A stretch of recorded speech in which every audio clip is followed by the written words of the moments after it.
आपण निवेदन दिलं, काय भूमिका आपली असणार आहे, काय सांगा? परवा दिवशी 7 तारखेला शुक्रवारी रात्री ज्या 2 समाजकंटकांनी आमदार साहेबांना त्यांच्या ड्रायव्हरला सांगून ही जीवे मारण्याची धमकी या ठिकाणी त्यांनी दिलेली आहे, त्याचं आम्ही भारतीय जनता पार्टी अक्कलकोट आणि सोलापूरच्या वतीनं तीव्र निषेध करतो.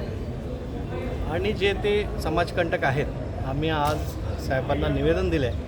साहेबांनी सुद्धा आम्हाला आश्वस्त केलं आहे की आम्ही लवकरात लवकर योग्य ती कारवाई कशी करता येईल ती करतो म्हणून आम्हाला सांगितलेले आहेत.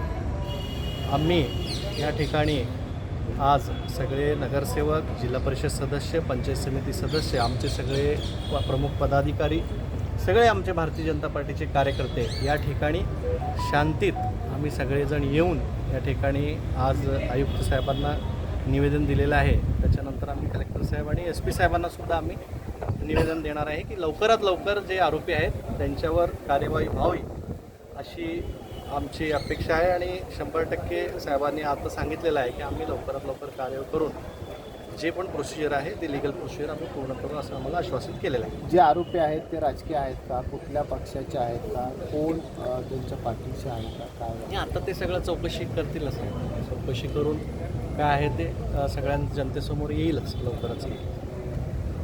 ओके. काय सांगाल, काय निवेदन दिलं? सोलापूर जिल्ह्याचे नेते आणि अक्कलकोट विधानसभेचे आमदार सचिनदादा कल्याण शेट्टी यांच्या हत्येची सुपारी दिल्याची घटना कालच उघडकीस आली. खरं तर लोकप्रतिनिधी म्हणून आज सचिनदादा कल्याण शेट्टी संबंध जिल्ह्यात प्रचंड मोठ्या प्रमाणामध्ये काम करतायत आणि अशा लोकप्रतिनिधीला हत्येची सुपारी देण्याची घटना अत्यंत दुर्दैवी आणि धक्कादायक आहे. कालच त्या आरोपींवरती गुन्हा दाखल झाला, त्यांना अटक झाली. मात्र आमची मागणी आज SP साहेबांकडे अशी केली की सचिनदादा यांच्या सुरक्षेत वाढ करण्यात यावी, कारण लोकप्रतिनिधी म्हणून सचिनदादा काम करत असताना अशा पद्धतीच्या धमक्या येणं आणि हत्येची सुपारी देण्याची घटना अत्यंत गंभीर आहे. आणि अशा पद्धतीचा फक्त सुपारी देण्याचा विषय नाही, तर त्याच्या पाठीमागं एक शक्ती काम करत असल्याचा दाट संशय आम्हाला आहे.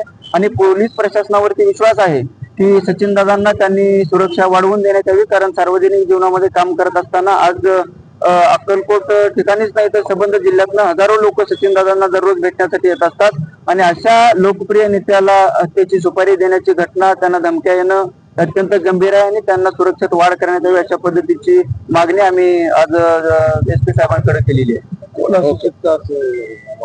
कोण असू शकतं याच्या संदर्भामध्ये प्राथमिक आम्ही सांगू शकत नाही. मात्र कालच अटक केलेल्या आरोपींची कसून चौकशी केली असता केवळ त्या आरोपींनी अशा पद्धतीची भूमिका घेतली किंवा हत्येची सुपारी देण्याचा विषय नाही, तर निश्चितपणानं असा दाट संशय येतो की त्याच्या पाठीमागं कुठली तरी एक शक्ती काम करत असल्याचा दाट संशय आहे. त्यामुळं संशय वाटतो नाही, संशय आज आम्ही नाव घेऊ शकत नाही. मात्र पोलीस प्रशासनावरती आमचा विश्वास आहे. पोलीस प्रशासनाने ज्याची चौकशी केली तर निश्चितपणानं जी कोणी शक्ती असेल ती समोर येईल. सचिनदादांनी काल या प्रकरणावर बोलण्यास नकार दिलाय, आपण तर आज सुरक्षित नाही बघा, लोकप्रतिनिधी म्हणून सचिनदादा दादांचं काम करतायत. आज संबंध जिल्ह्यामध्ये सगळ्यात लोकप्रिय नेता म्हणून आज सचिनदादा काम करतायत. त्यांनी जर या प्रकरणावरती बोलण्याचा नकार दिला असला तरी कार्यकर्ता म्हणून आमचं सचिनदादांवरती प्रेम आहे. हजारो कार्यकर्त्यांचा नेता म्हणून सचिनदादा काम करतायत आणि अशा लोकप्रिय नेत्याचा, लोकप्रतिनिधीचा आणि आमदार म्हणून काम करणाऱ्या अशा नेत्याचा सुरक्षेची जबाबदारी सगळ्यात महत्वाची आहे. आणि अशा नेत्याला सुरक्षा देण्याची जबाबदारी